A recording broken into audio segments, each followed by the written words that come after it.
Today we have with us Nate Beyer. He's been with the Iowa Alcoholic Beverages Division since 2011. He currently works within the Education and Outreach Unit. Mr. Beyer also worked with the Licensing Unit for 3 years before moving into his current position.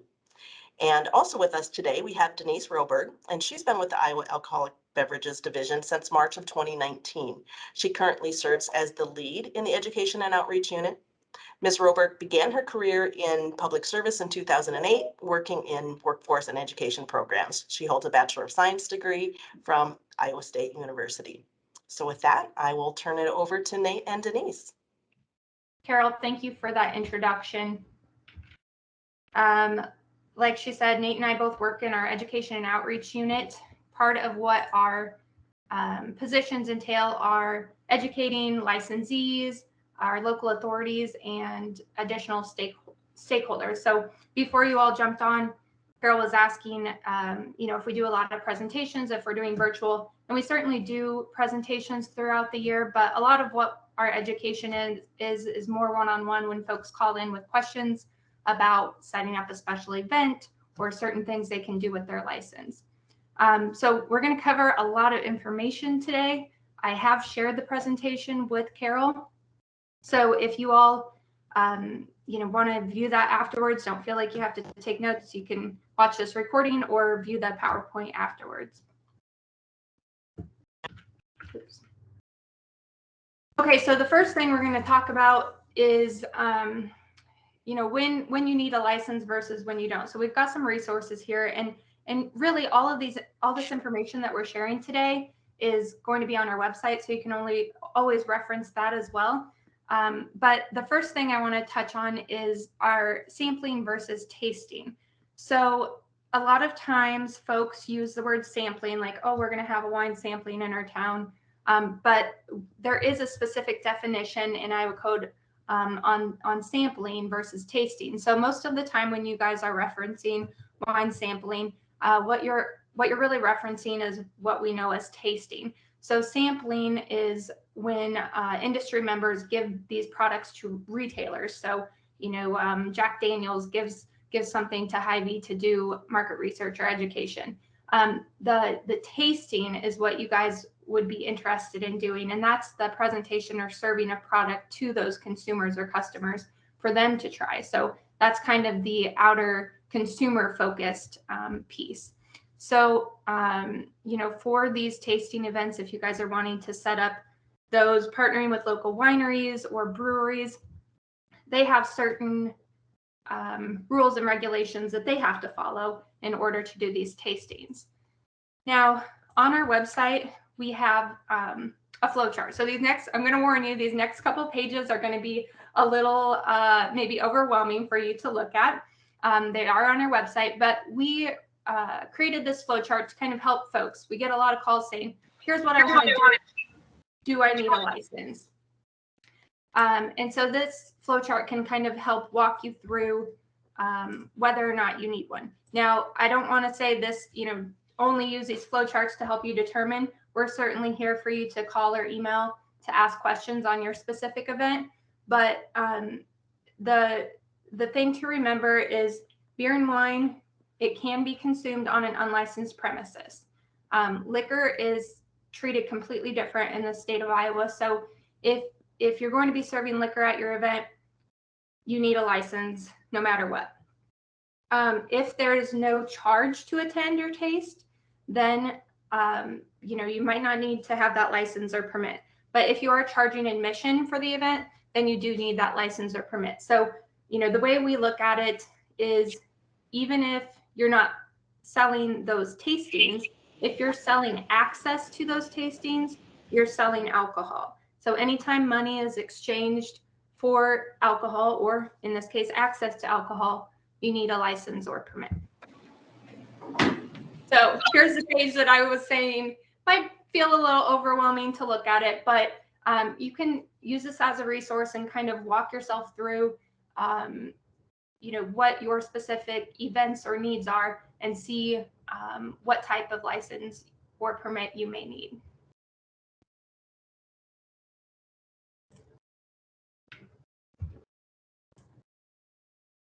All right, a couple other resources I want to point out related to tastings that are on our website. We have a ton of information on our website and all of these resources. So one of the things is our regulatory bulletins.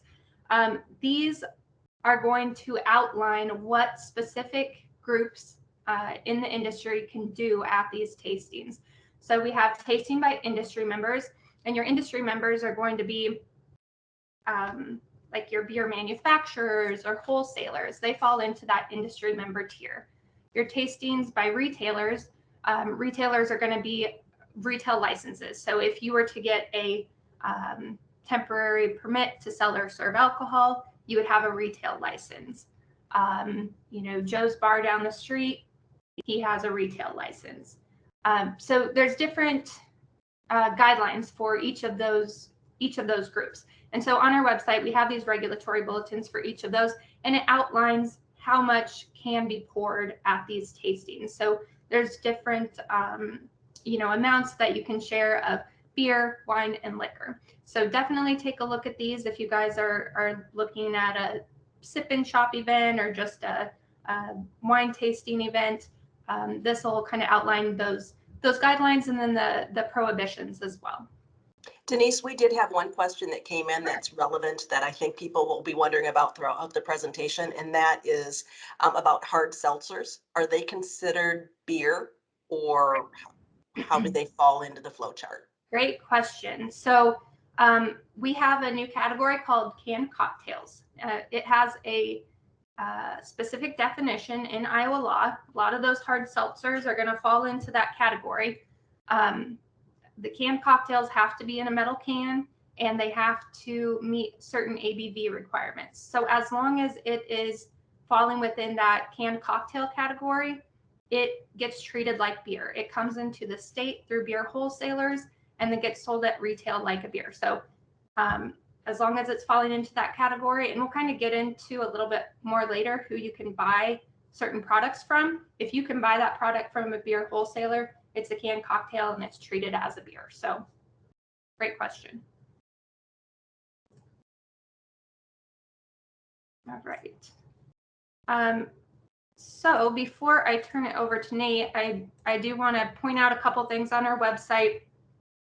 Again, I know I keep honing in on, we have so much stuff on our website, but we really do. And we spend a lot of time trying to have that information out there because we know sometimes people need this information when they can't always get a hold of us. Maybe they're working late or on a weekend, or they just can't get anyone on the phone. So we have tons of information on our website on the different license types, the requirements for holding a license, and then also our fees. So this is a great resource here for you all to look at if you were looking at having an event. We do have a new licensing system that we just launched last year. And so if some of you have held licenses before, you'll know that our system was known as e-licensing. We've got a new system called eLapse, and there's information on our website for that. You can link straight to it. Our whole application process is online. And then there's a lot of resources too. So if you have been involved, we know that you guys typically don't dabble in the alcohol industry. You don't have licenses year round. This isn't your main piece of your job. So when you go do these things once or twice a year, it's probably feeling like it's brand new every time. So there are resources to walk you through how to do that application process online. And again, we try to put as much of information online as possible, but don't feel like you have to figure it out on your own. We are available to help if you call or email. And with that, I'm going to hand it off to Nate to kind of dive into licensing of special events. Awesome. Thank you, Denise, and thank you everyone for showing up today. It's nice to have you guys here and being able to give you guys as much information as we possibly can in a short, truncated period of time. With special event licensing, which is going to cover probably the biggest percentage of what you guys do, there are a lot of different ways to do it. Some of you may already have licenses that are year-long licenses, 6-month licenses, in that way. Often, for what we do education for in special events, it generally pertains to 5 and 14-day licenses and permits. That'll be your sesquicentennials, stuff for St. Patrick's Day, charity stuff, different things that are going to be in the community. For events that would be specific to, like, I already have a license and I want to do, let's say, Ragbri is a big one in the state of Iowa, obviously. What you'll see is bar owners want to extend their license premises externally, things like that. So they'll apply for such things as outdoor services, and sometimes they may even do like transfers where they go, hey, I'm going to take my location here, and for a minimum of 24 hours, I'm going to move it over here for an event. They can only operate on their licensed premises. So when they move it within jurisdiction, they basically are saying, hey, we're going to be here for this day. You'll see that every once in a while. I know 4th of July, there's some small towns that the local VFW will move their license to, the park or wherever they're going to have some fireworks. And those are always going to be pertaining to existing licenses and permits, those extra things that you can possibly do. I think for this group, I imagine that most of this is going to be usually 5 and 14-day licenses. And the application process, I think we'll be able to go through here.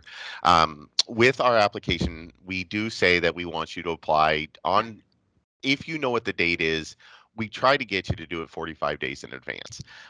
That isn't from a processing standpoint from us as much as it is to give you guys the time to get everything done.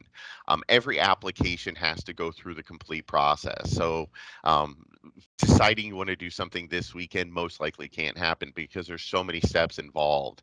And although the system is a computer and it does go very quick, once somebody presses the button, it's all of that transition time that takes a lot of time. Um, we do say that we want you to probably try to have it to us for our approval 15 days prior to the effective date. Reason being for that is if there's any clerical errors, if there's anything where we have to do extended review of the application, we want to make sure there's plenty of time before your guys' event. When you're filling out the applications, as you can see here, one of the biggest things that holds us up from approval is misinformation and errors on the application. I understand that, in looking at some of these applications you guys have, it's like, okay, I know what you need to put here, but like making sure, is this correct? Is this correct? And going through is super important because it makes it so every part of the process post the application is going to go quicker, so when it gets to us. Um, and as normal, selling alcohol without a license is still called bootlegging. The term has not changed since a very, very long time ago. So, um, if you think of events where you did have, as Denise was talking about, paid events for tastings, uh, because you're charging for the access to get to the tasting, you're essentially charging for the alcohol. One of the examples I use, and I'm a little far removed from it, but back in college, there was possibly some parties where you would walk in and you would buy a cup for $5, and then you would get unlimited beer. Technically, and I know we all revisionist history. Technically, every one of those was bootlegging. So, you kind of look back at stuff like that, but you have to think of like if there's any type of, in order for me to get alcohol, there's trade cost, anything to go with it, you do need to have a license or a permit. For the on-premises retail licensing process, we do have standard stuff. So you're going to do your application. Yet again, we want to make sure that you're correct. Looking through, being very due diligent on, is all the information there. Dates are important. You also want to make sure your address is specific to the location that you're having it. So remember, we license locations that are owned by companies or entities or whatever it's going to be. So you want to make sure that that address correctly defines where you're actually holding the event. Sometimes people will put chambers of commerce will put their address, but the actual event is somewhere else. You always are licensing a location. Uh, in that case, because it's on premises consumption, you do have to have what's called DRAM shop insurance. It's basically liquor liability insurance for on premises consumption.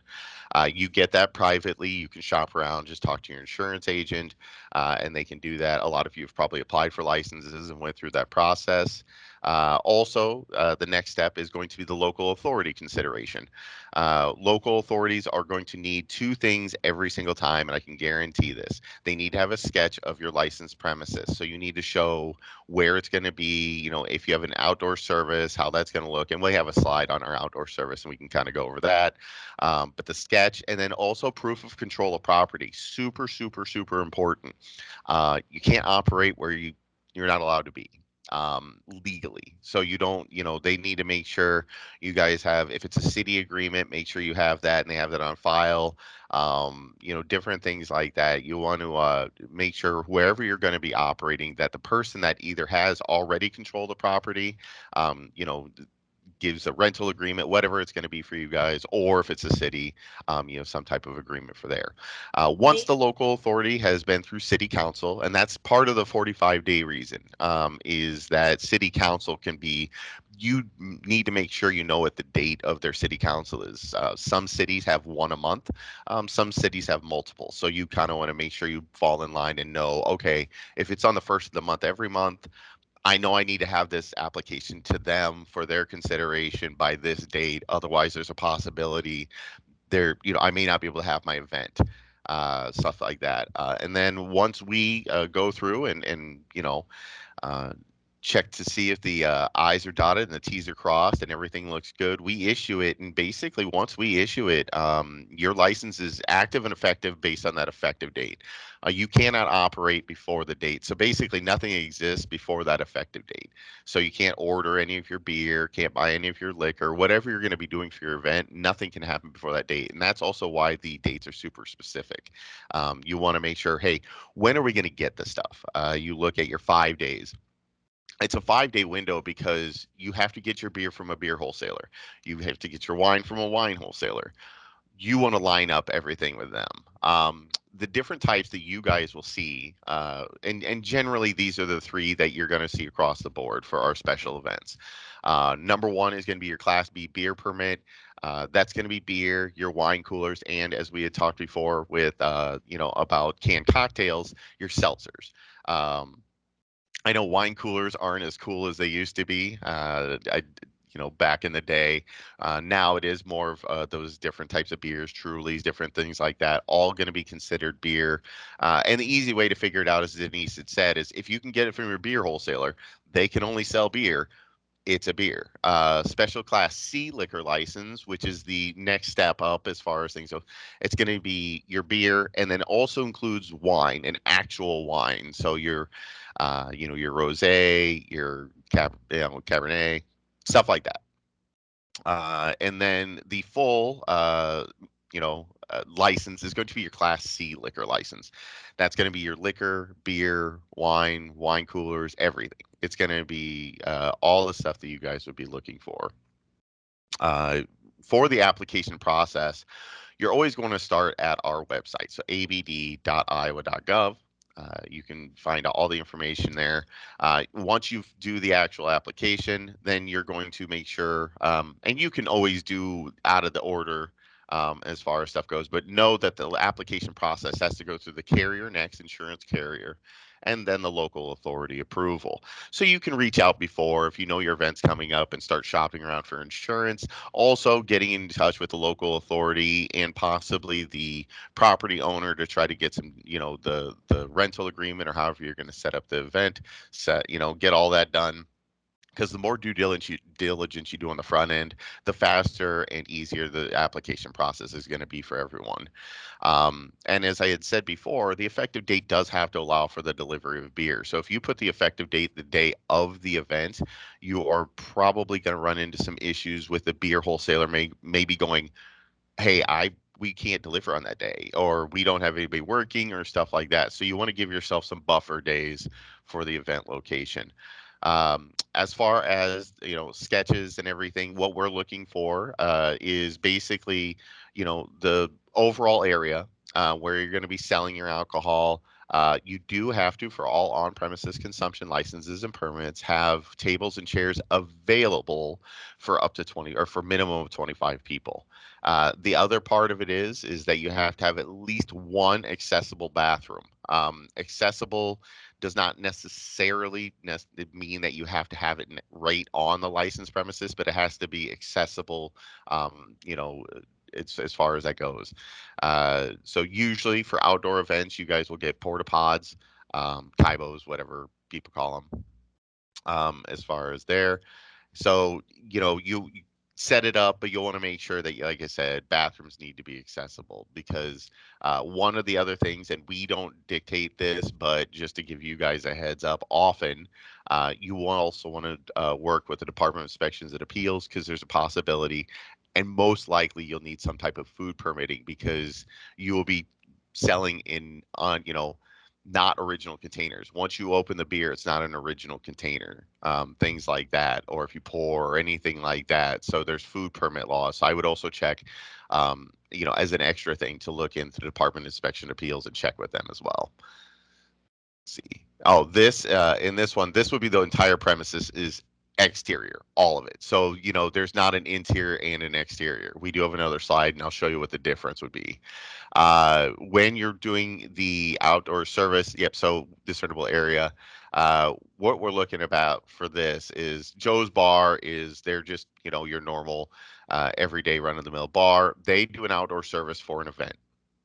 Their event, you need to show the exact location. It has to be contiguous. So you can't have Joe's Bar and then have a separation.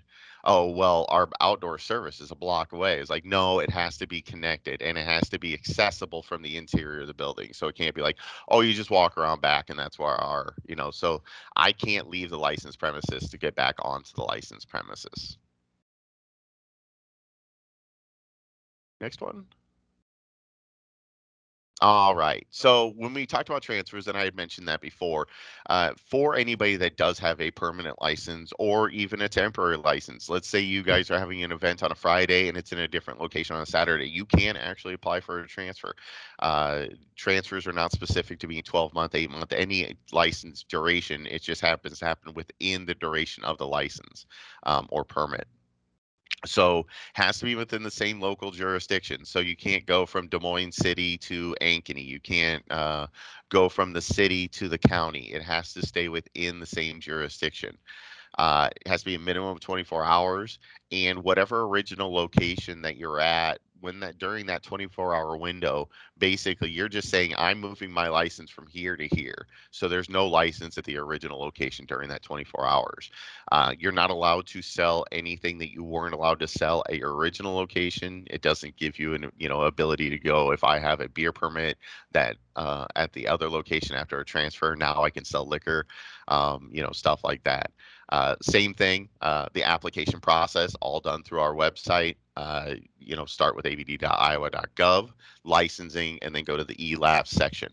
And as stated before, Dram Shop, local authorities, super important. We want to make sure that everything goes through the process as quickly, efficiently as possible, because we're here to make sure that you guys, get everything done.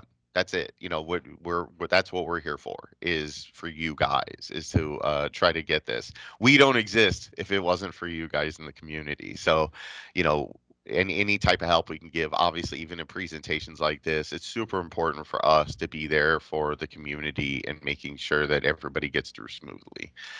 Hours of sale, we are looking at as of a change of, I believe, Denise, you can tell me if I'm wrong. I think it was July 1st of 2021. Yes. Okay. It is no longer a difference between Sunday. Now, every single day, it is 6 a.m. to 2 a.m. Sunday sales privilege. is something that's super important. Let's say your guys' event is on a Saturday. Your day of business begins at 6 a.m. and ends at 2 a.m. the next business day. So Sunday sales, if you're going to add that to whatever your license permit is for your 5 day, that's assuming that you're going to be opening up Sunday after 6 a.m. and selling at that time. It does not mean that you can't sell past 12 o'clock midnight on Saturday, because the actual business day doesn't end until 2 a.m. So something to keep in mind, cost or whatever. So you're like, oh, I don't know if we need Sunday sales. Sunday doesn't mean after midnight on Saturday. As far as legally goes, it means that starting your business at after 6 a.m. on Sunday. No alcohol can be sold, served, consumed, or given away after selling or serving hours. So between the hours of 2 a.m. and 6 a.m., if you are licensed, no alcohol can be in any of those situations. So that's why you guys will see, if you're out late enough. I know I'm never out late enough to see this time anymore, but I know back in the day they would try to get the bar done at 1:45 closing time. They're trying to get you out of there, and the reason why is because they don't want to violate Iowa law. Laws and regulations for serving. For you guys, this is probably super important. You want to make sure that everyone that handles alcohol in any way, shape, or form, 18 or older. Super, super, super important. Legal drinking age, as has been for a long time, 21 and older. Make sure that you're IDing people. One of the things that I've heard over the years, and I think you guys might like this, when you're having these events, often if you're getting volunteers, really good volunteers to have is going to be teachers. The reason why is obviously they had those kids in school. So, if you're looking to try to find people, it's a good community to reach out to, because they can go, well, there's no way he graduated high. If most people don't know the kid, but this teacher might. So that's a good people to have for usage. If in doubt, you don't have to serve anybody. There's nothing that says that you have to serve them. Use discretion if they like, hey, if it's close, and especially if they don't have an ID and they're trying to be like, no, obviously I'm 21. Okay, I'm not going to take the hit just because you want to, have a party or whatever it is. The other part of it is, on top of that, is intoxicated individuals. Do not serve intoxicated individuals. It is against the law. You want to make sure that you are, you can check for inebriation. We do have, and I believe it might be the next. Yep. So I-PACT, very, very, very important. Free, which is everybody's favorite price for things. The I-PACT program is available on our website. It does give you a bunch of different training stuff. So helps you prevent illegal sales, educate your employees, affirmative defense, which can be used for a licensed premises once for every 2 years. If, like, let's say you had a bartender that served an underage individual and got caught, the affirmative defense would allow you to basically go, okay, we get one pass because they were I-PACT trained. It is a really good resource. I take it, even though obviously I can't be a part of the alcohol industry outside of what I do here. But it's just really neat to see the different scenarios that they'll put you in, and say, hey, what are things to say? What are best practices in these scenarios? Also, it does show you what Iowa IDs look like, and whether to, oh, is this person 21? Things like that, and how the different Iowa IDs do appear. So there's, underage ones, or underage until, I believe they're sideways. We didn't have when I was young, but I know that they've changed since. The other one, and this is the one I heard the other day, and it made me feel even older, is like, if it's really easy to check the ID. If it says the year says 19, they're 21. And I'm like, oh man, I felt so bad when I saw that. So one of those things to look at. And this I-PACT training does give you a lot of those hints, tricks, and tips and everything for the industry.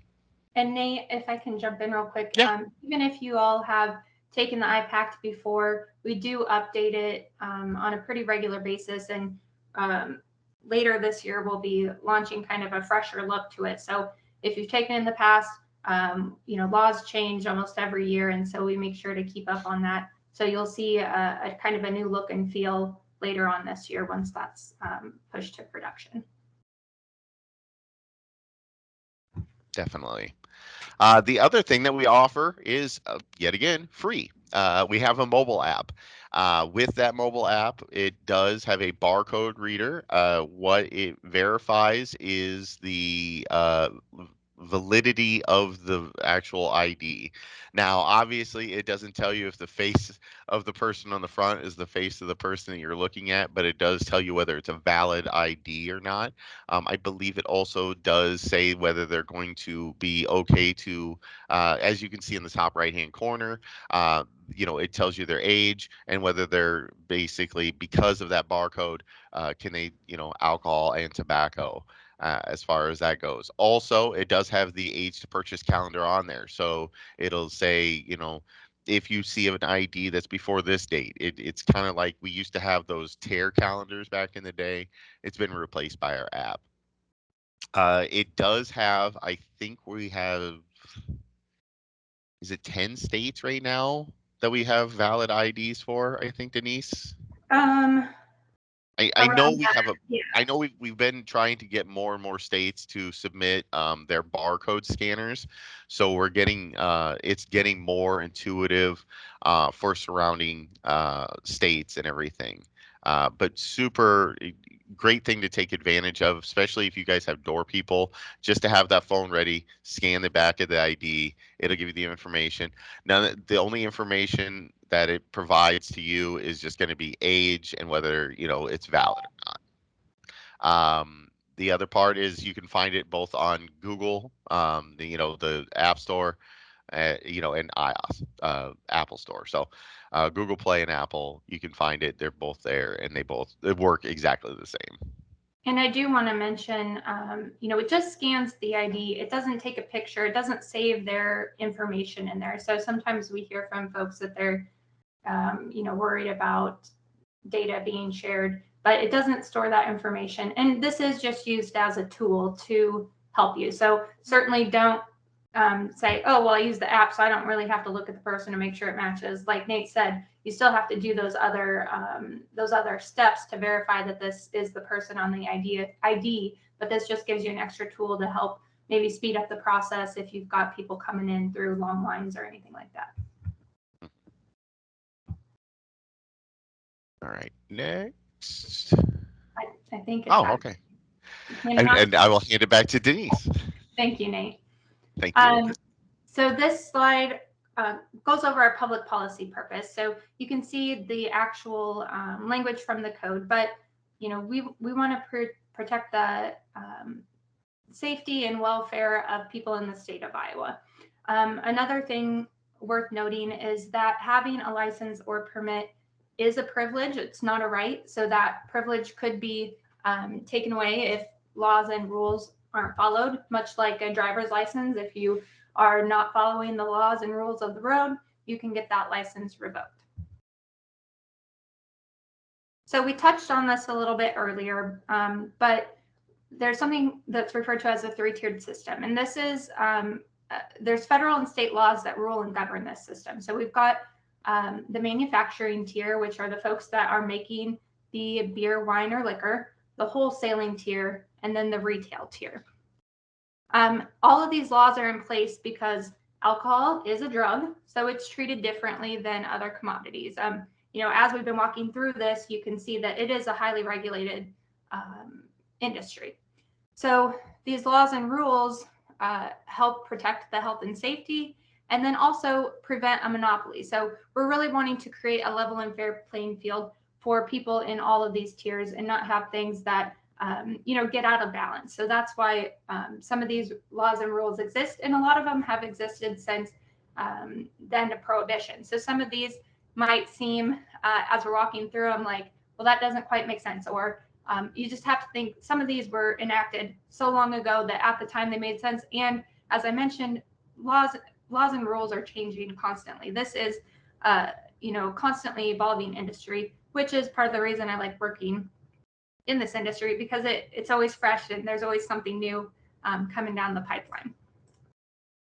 So we did talk about this a little bit earlier, but you have to buy products from the respective wholesalers. So your beer, you can't just run down to the grocery store or Casey's and pick up a few cases of beer. You have to purchase those from a beer wholesaler. Likewise, your wine has to be purchased from a wine wholesaler, and liquor must be purchased from a Class C liquor licensee. Those Class C licensees are going to be your typical liquor stores or Hy-Vee, Costco, that sort of thing. A couple other things to keep in mind is that you have to have your records available for review. So if someone from our office were to come out to do an inspection, you have to keep those invoices and records available for us to see.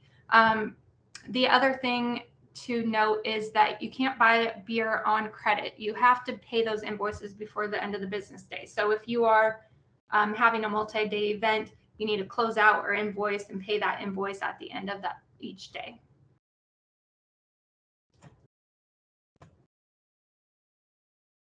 All right, so we're going to move into some advertising. This is where some of the laws in my mind, get kind of silly, for lack of a better word, and I'll show you some pictures here, and hopefully you agree. So you can't show brand names on the exterior of the licensed premises. They can, however, be advertised on the inside of a licensed premises. So this even means I could have a neon sign of Bud Light showing through a window that I could see from the outside. That would be legal. But if that neon sign was on the outside of the wall of my building or my premises, that would be illegal. Branded patio umbrellas, again, they have to face inward. They can't be on the outside of outdoor service area, but they can be within that licensed area.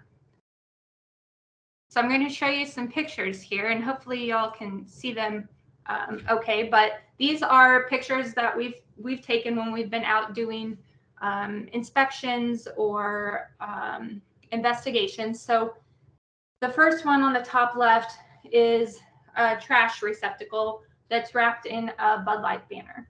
This would be legal. It's sitting on, within the licensed premises. So this is legal for advertising. The picture in the upper right-hand corner, this is the outside of a licensed premises, so outside of a bar. And this Coors Light sign would be illegal because you can't have that branded sign attached to the front of a bar. Now, here's where it gets kind of tricky. So Nate talked earlier about the sketch and making sure that you're showing where your licensed premises, like where the outline is. And this has to be a contiguous area, like he mentioned. So two things on this one in the bottom with the porta potties. If this sketch shows that the edge of the licensed premises is the back of those porta potties, this is illegal because you've got those signs on the outside of your licensed premises. If your sketch shows that the perimeter of that licensed premises is the end of that concrete or that sidewalk there right before the dirt starts, then technically your signs are within your licensed premises. So that's why the sketch is super important, so that when we come and do inspections or anything like that, we can see these sorts of things. The bottom right-hand corner, it's kind of dark, but hopefully you can see, we've got a Keystone Light chalkboard sign on the outside, illegal. And then next to that is a Miller Lite neon sign shining through the window. That's legal. So again, this is why I said some of these laws get kind of silly, but they're very important to keep in mind when you're having different events. And, a lot of times I think you guys are maybe going to have outdoor events or things like that. So you may not have windows to be shining things through, but these are things to just keep in mind as you move forward with your planning. All right, the next thing I'm going to talk about is infusing. So this is the process of mixing liquor with other alcohol and non-alcohol products. So like your Jello shots or mimosas. There are laws and rules in place, and these, again, come back to protecting the health and safety of the consumers. there are requirements, and these are all outlined on our website too, of what you need to follow if you're going to be doing these infusions. You can't have batches that exceed 3 gallons. You only have 72 hours to consume or destroy. And then there's labeling and record keeping requirements.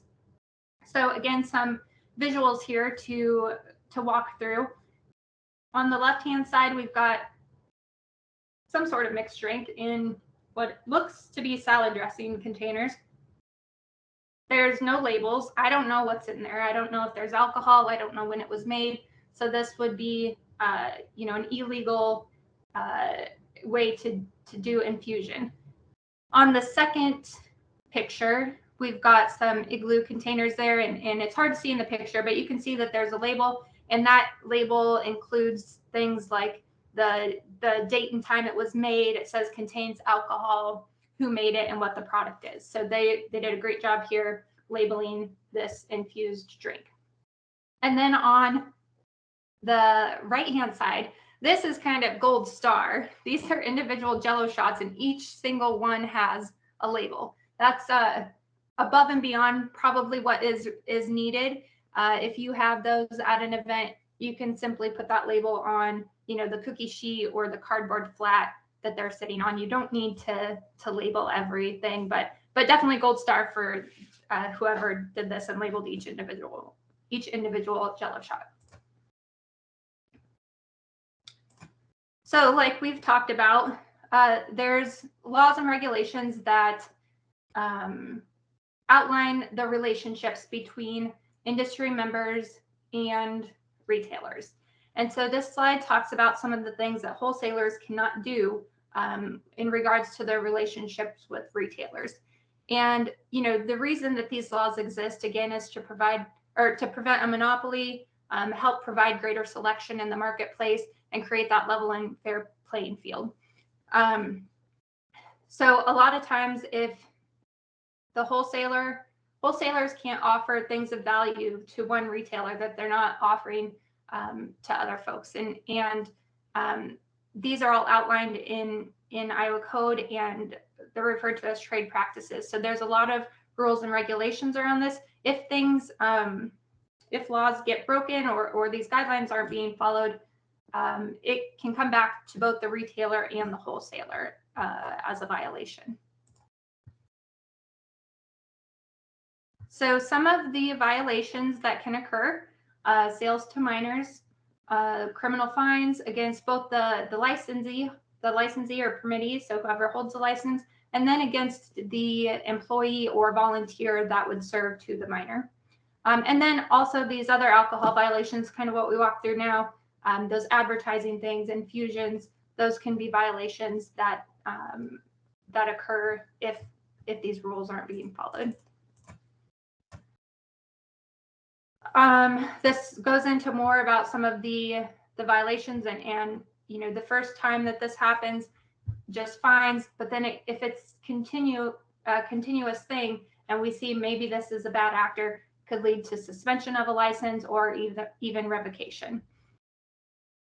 And I do want to stress, even if you don't have employees and you just have volunteers for your events, the license holder is responsible for all those actions. So when Nate was talking about the I-PACT, it's always good to have your volunteers take that, especially if they're folks that don't typically work in the alcohol industry. That's a great way to help them get educated and help protect you as the license holder to follow those alcohol rules and regulations.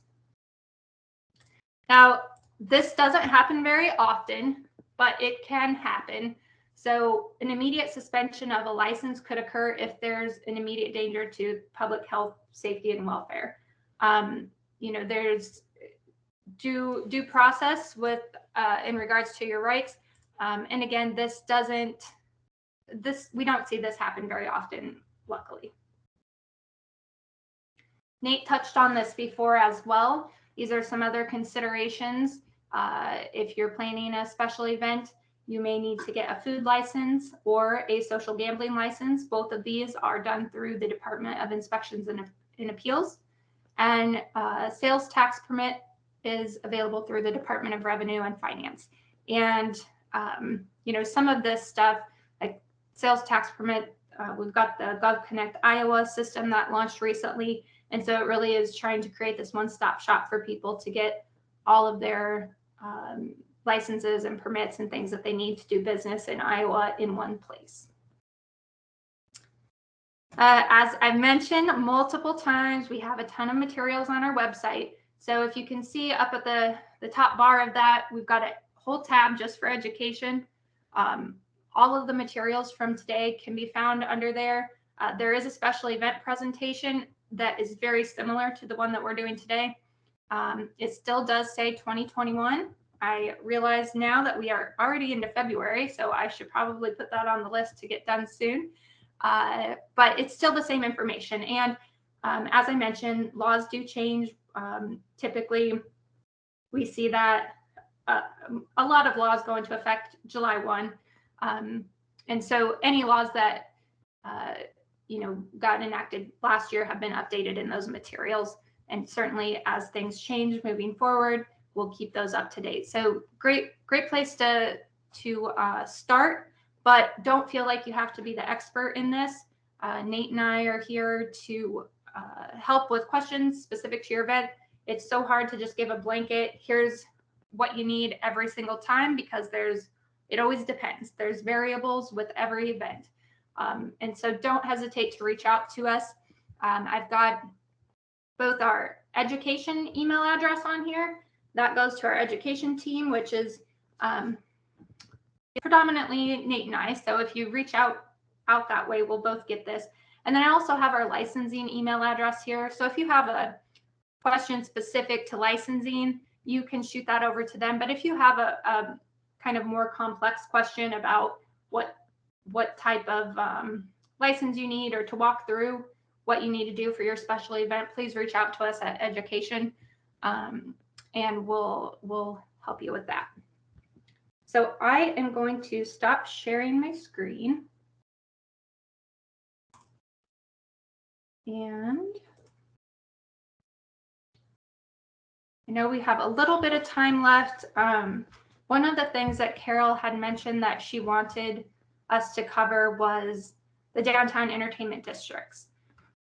We don't have this information included in our presentation because we don't have a license in Iowa currently that allows people to do what they want to do with this entertainment district. That doesn't mean that wouldn't be something we'd have in the future, but how other folks have done this and set this up is blocking off the street and allowing people to consume beer and wine. Like we mentioned earlier, you can consume beer and wine on an unlicensed premises. So if you block off the street and have a block party, people can flow from those licensed premises into the street. And even if you have the street license, you can consume that beer and wine freely in that area. It's different with liquor. Liquor can only be consumed on a licensed premises, and it can only be consumed on the licensed premises that it was sold or served from. So if you have Joe's Bar here, and then you've got a block party going on in the street, I can't walk out of Joe's Bar with a gin and tonic. Even if there's a license for the street, those are two different licensed premises, and that liquor cannot move freely between those two. And again, these things, we'd rather have you reach out to us before you move forward with them, and ask specific questions and talk through what you're thinking, and we can help you figure out how to do it legally. Sometimes we've got people that just move forward and they're like, well, we're just going to do it.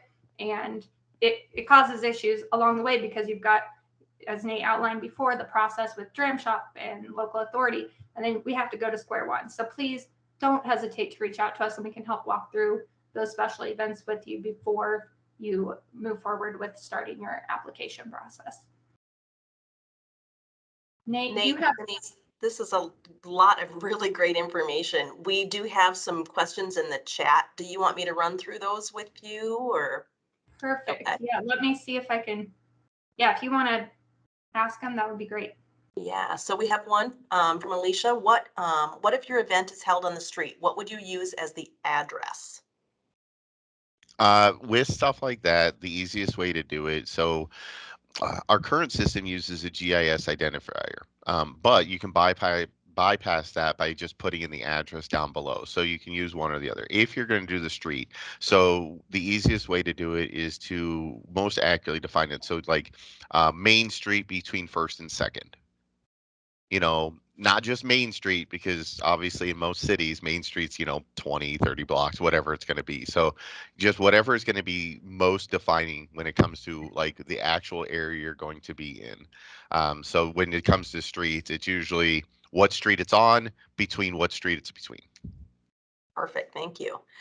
Then the next question is, how about a wine walk? We sell a ticket, but the wine is poured in the venue. So those are the ones that I say reach out to us, because there's a few different ways that it can be set up. So I've seen them where, their wine walk, it's all businesses that are around the square. If you're selling access to that wine, selling a ticket for the event, you need a license. But that also means that you have to have your licensed premises and give us that sketch or provide that sketch to the local authority and us that shows what's licensed. So if it's around the square and you can block off the streets so that people can move freely in that whole area, again, like Nate mentioned, it has to be a contiguous area, so you can't have little chunks out of your downtown area that are licensed. It all has to be contiguous, and you have to have control of that. So that's one way that we've seen that people have done it. Another way is if you're not charging a set fee for that, and it truly is donation based, or someone could walk in without paying that price. You could potentially do this without having a license. So it just kind of depends how you want to set it up and how you're going to do it. So again, those are ones that I always encourage people to reach out to us so we can walk through the different variables. Okay, next question. If a retail establishment does the 24-hour transfer, does their insurance cover the sales, or would they still need their own dram shop as an event host? So so when you're doing an event, your insurance carries with you. So the application itself, it's a transfer application on our website. The insurance has to endorse saying, "Hey, we're going to move our license." So yet again, it's another one of those applications that it has to go through the whole process. So it goes application, insurance, local authority. Remember, your city has to approve everything you do. Like there's no, I just am going to do this. The city has to have approval of all of it. So the same thing would apply, is that they would have to go in, do the application. The insurance says, yeah, we're okay with them moving their license for this day. That's still the operator, though. The license holder is still the same person who's profiting from the sale of alcohol. No one else is profiting from the sale of alcohol for the event. Only that license holder is. Then the city approves it, and then the state would give you basically a document that says this is the licensed premises, this is what it was, this is what it is, and this is when it reverts back. Okay, I see another question here. What about wine that was donated to be included in like a live or silent auction basket? We're essentially selling the basket. Do we need a permit for those kind of random occurrences? So we've got a couple different things for, nonprofits. If they're doing like an auction, a wine auction, we have a permit for that. With donations, depending on who it's coming from or whether you have a license or not, there's some different rules and regulations around that. So again, that's one of those that I would encourage you to reach out to us, and we can help walk through, how that looks for your specific event. Okay, then there's a question about sampling. It's what about sampling at markets for wine or craft beer? The vendor pays for the market booth. Would it require a license?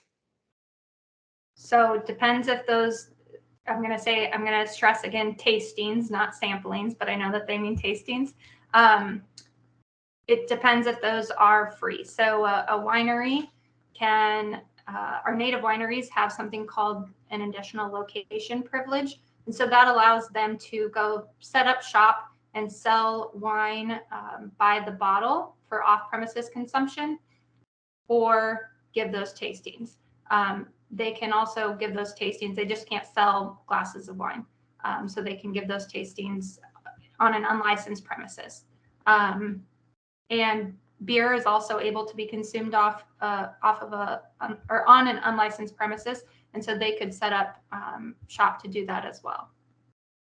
But in the scenario of beer, because they don't have the same types of privileges as wine, if you're talking about a retailer that wants to do it, if they want to profit from any of that tasting, if they want to whatever, they have to have a license to profit anywhere off of their licensed premises, 5-day, whatever it's going to be.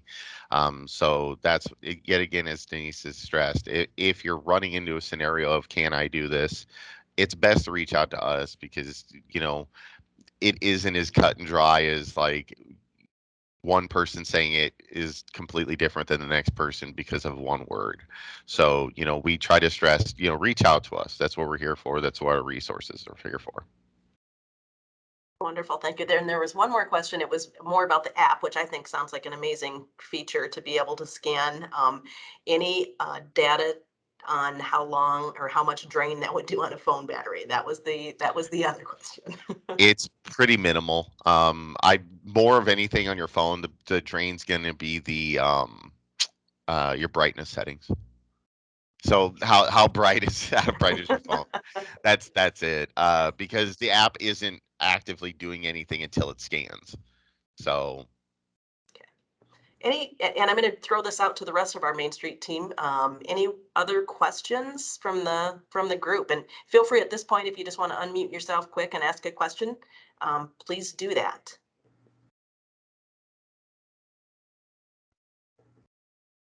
I'm hearing none. Seeing none. I have a headset on, so this doesn't actually make any sense, but hey. All right. Well, with that, I want to thank Denise, Nate, again, so much wonderful information for our network, and we appreciate you taking the time to share your expertise and knowledge with us. And thank you very much. So, whoops, got one more question that popped in. The retail tax, do nonprofits need those for beer sales at an event? Retail tax? I guess I think the question is, do you need to collect tax? Is that what you're asking? You would need to talk to the Iowa Department of Revenue on that. Our taxation here at the division is based on manufacturers and wholesalers and what they make on theirs. When you're talking about nonprofits, you need to work with your tax agents or whatever it is on that. It's not specific to the alcohol, it's specific to retail sales. So you would want to work with IDR or whoever you have for your tax professional. All right. Thank you. So again, we're going to go ahead and close things out for the day. So thank you for participating, but I do have some housekeeping. Just want to remind you all that the next orientation is February 16th, which is next week already. So hope to see some of your new board members, new volunteers, and some of our new directors participating in that. So that is February 16th. March 4th is when the Iowa Development Awards nominations are due. So hopefully you're all working very hard diligently on those. March 9th is our next topic will be the Open for Business. Robin will be sharing information about launching of that grant program. And that will be in our next leadership series webinar. And finally, March 22nd and 23rd, don't forget, that's the spring workshop here in the Des Moines metro area. We will be at 6th Avenue and also in Valley Junction. And again, partnership visits, we're going to be out on the road here coming up soon, folks. So we'll be seeing you all in person within the next month. Thanks, everyone. Thank you, everyone. Have a great day.